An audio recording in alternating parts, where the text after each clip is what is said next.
What is up, guys? Welcome back to the channel. In this video, I have the legendary Dillon Sykes from Dill Plays. Dill Plays, baby, back like I never left. We are doing part 3. We did our podcast, we did a match, and now we're doing the post-match practice. If you guys haven't seen those videos, make sure you click that link right up there. Exactly. So, Dillon, lucky enough, my man got the win. I have to respect the fact that he's been training and playing a lot more than I've had the time to do. But when we played, I did notice some things that I wanted to go over with him, and he said he was happy to help the channel by letting me coach him on a couple of things that I noticed during our match play. So I'm going to show you guys what it's like to coach somebody that's this level.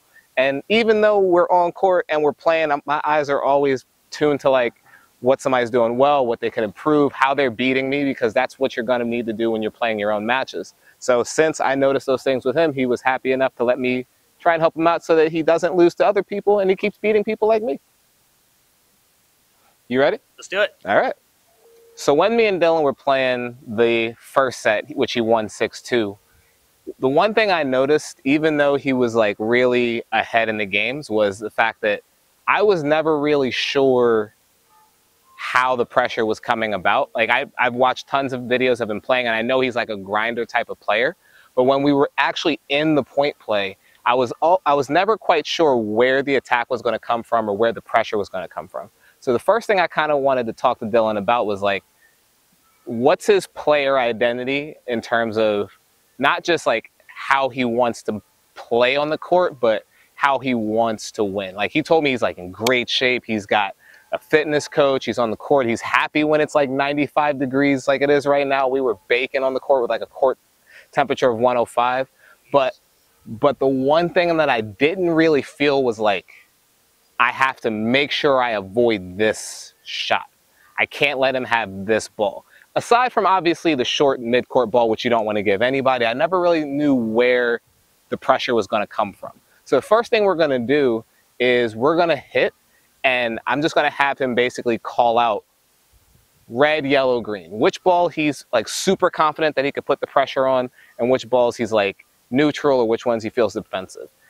And then from there, once I've kind of had him identify where those spots are on the court, then we'll build more of a game style around those locations. Red, yellow, green. Is yellow like neutral? Yep. Okay. Whenever you feel like you can take control of the point, just say green, go for whatever shot you feel like you would normally go for, and then we're just going to look at where those spots are on the court. Okay. Yellow. Yellow. Green. That's great. Mm-hmm. Where was that during the set? That was cleanest backhand you hit all day. Yellow. Yellow. Red. That's it. Yellow. That was yellow. I just... Exactly. Yeah. So you said yellow and you went backhand line. Yeah. I didn't pull around it. Mm-hmm. Those are the ones that I noticed when we were playing. Okay. Yellow. Yellow. Yellow. Green. That's it right there. That's green right there. Yellow. Yellow.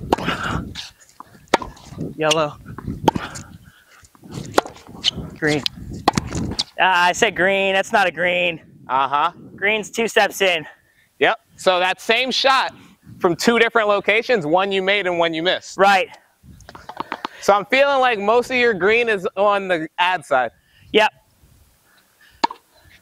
That's accurate. Yellow. Yellow. Yellow. Green. Mm-hmm. So pretty much every time I've bought you in the court, you've said green, but I feel like your eyes are sharper looking for it in this zone here. 100%, 100%. Moving to a ball this way, I always crowd it, but I get space this way.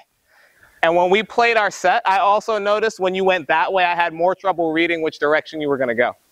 more trouble. Yeah. So I can hold it. And I would have to kind of wait and pick a side and just run for it. Right. Whereas when you went on the deuce side, you usually got a volley to follow it up on. Yeah. Yeah, that's right. Here's your forehand side too.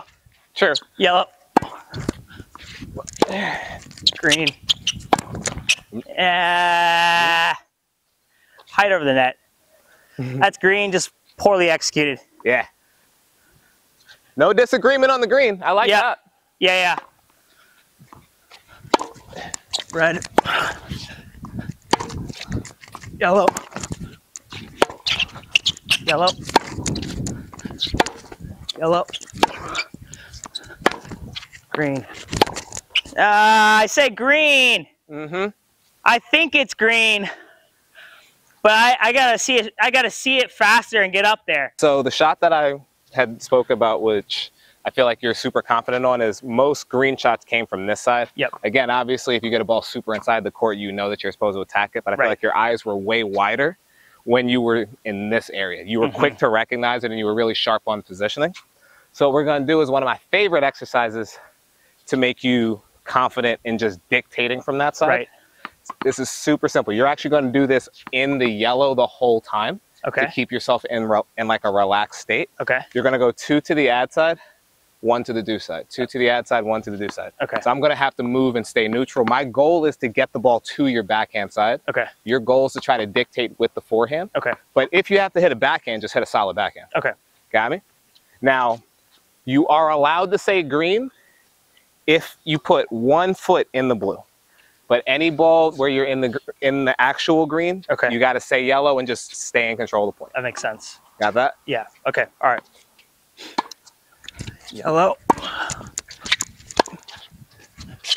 Yellow. Green. Oh! Highest part of the net, and I go line drive. It's got to be like, it's got to be heavy. Yep, you're already in control of the point. Right. The court's shorter.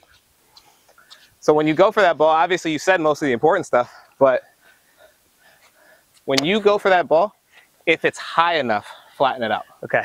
If it's down by your ankles or your knees, go heavy. I feel like that ball was here. Yeah. And then you went flat. So you had no choice but to hit the net. Yeah. Ad side. Yellow. Good. Yellow. Green. Good. Not a bad idea to treat it as an approach shot. Yeah. Pick it up. Let's go, Dillon. Come on, buddy. I need you. Yellow. Yellow. Green. That's it. So looking for that ball. Right. And even if you wanted to change it, if it's not there to attack, going yellow and just keeping the person on the move, because you rarely want the person to get settled into a spot 3 shots in a row. Okay. So if we're in a cross-court rally, yeah, the cross-court rally shouldn't be me going 1 step, right, 1 step, because then I'll take control of the point. That cross-court rally needs to move me more. Right. Even if it's like middle to singles line, you don't want the person getting too stable. Okay. So neutrally shifting the ball around, just going 2 to the backhand yellow and then 1 to the forehand yellow. Okay. The person then has to run back over there. Right. Versus always looking for the change to be green. Okay. You know what I'm saying? Okay. So like when we were playing the set, I felt like probably 90% of your changes of direction were attacks. Yes. And like I'd say like 50% of my changes of direction were attacks. Okay. So you want to kind of weigh it out. Like, do you want them to move or do you want to win? I think it's I have this grinder mentality in my head that like, okay, if there's nothing there, cross court. If there's nothing there, cross court, wait for your opportunity, and then I get it, and that's when I'm changing direction. Because I mean, and I think I do that because, like you mentioned earlier, I'll spray line sometimes, and just like, and I'm like, what are you doing? There's nothing there. Go cross court, but then you get stuck. Yep. So it's that fine line. And in most points, like I was saying, the person gets comfortable when you go cross too long. Right. So just getting, like, even if the ball's 50 miles an hour this way, 50 miles an hour that way, just the fact that they're running this way keeps you in control. Gotcha. But if you go 5 balls 50 miles an hour, same spot, they're going to settle in on one of them. Right. You know what I'm saying? And they're going to see one, Just slightly like a step in, 1 foot inside the blue, like you were saying. Yep. Gotcha. So the other thing that I was actually just saying to Dillon off camera is a lot of the time when we were playing these points, I never really felt like my movement pressure was high in terms of like what I was feeling. Even though he was dictating the point a lot and having me move side to side, my movement was usually inside the confines of the singles line. So I never really felt like I couldn't get a ball, again, unless I brought him inside the court, which he should definitely take control of the point. But a lot of times when people are being super competitive, they need to feel the ability to get somebody off the court so that they can actually relax on their aggressive shots. That way we don't end up with the big overhits because we're trying to do too much, or we're trying to put pressure there, but put pressure on ourselves at the same time. So this drill's actually super simple. Anybody could do it. All we're going to be doing is rallying cross court. And then when Dill gets me to break the doubles line in the cross court rally, so usually I'll be somewhere inside the singles line, but if he can get me to take one step outside that doubles line, that's going to be his cue to change direction, and he has to change direction. It doesn't necessarily have to be super aggressive. He could take it early, he could hit it flat, it could be a lob or a slice for whatever point, but he has to not waste the fact that he's actually created enough movement pressure to take pressure off of himself. Ready? Let's do it. What kind of Rari?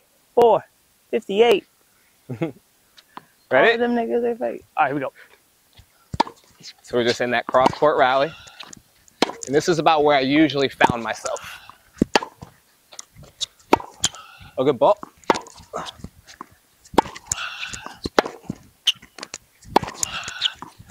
See what I mean? Yep. Like the farthest I've gone has been right here, and I'm not even cutting those off. Yeah. I'd say in the past 3 months, forehand cross court's gotten better, but I'm not confident still. Like anything that was here, I was just immediately because you want that backhand. Because you want that backhand or that inside out. Yeah, I don't want this at all, you know?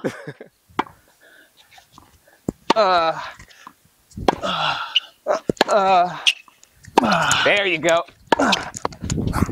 Yep. Very low maintenance. I see it. Yeah, okay. Because in most cases, when somebody breaks the doubles line, they immediately are going to lift that ball and go slightly more defensive. Yeah. Unless they're crazy enough to try to slap it down the line. Yeah, usually I can hit that when I have the proper spacing and I can get on the outside of the ball. Yeah. And it's tough sometimes with my grip. That can be tough. Yeah, to get on the outside of it. Yeah, if that's the case, you want to focus more on rotating your body rather than your arm. So turn to get to the outside rather than trying to put your arm out there without you. And I do that a lot. Uh-huh. I do that a lot. Rotate the body.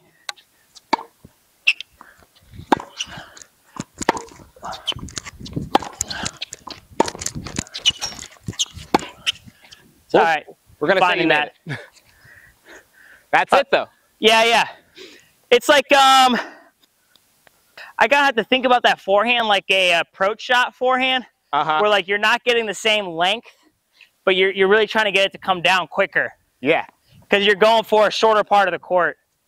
Okay, here we go. Oh, it's my bad. Here we go. Here you go.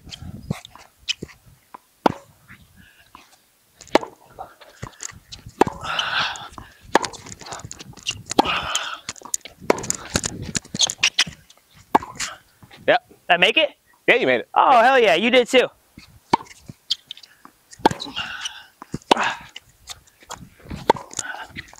Good try. That's the one. There it is. That was sexy, dude. That's what you're looking for right there. But that's going to wrap up this video. Actually, that's going to wrap up this series, considering we've done 3 videos. Welcome to Virginia, man. Thanks for coming down. Of course. Next time you have to come up to the Philadelphia direction. I'll be there. I'll be there. But if you guys know anybody that would benefit from any of the stuff that we've done over the past 3 videos, send it off to them. Don't forget, like and subscribe, and go check out Dill's channel. Dill plays. He plays. He does play a lot, actually. Play. Like and subscribe, guys. Yep. But until then, and until next time, I'll catch you guys in the next one. Peace! Ooh, dude, I got 1,700 calories total. We burnt a lot. Yeah. It's a good day, man. No doubt.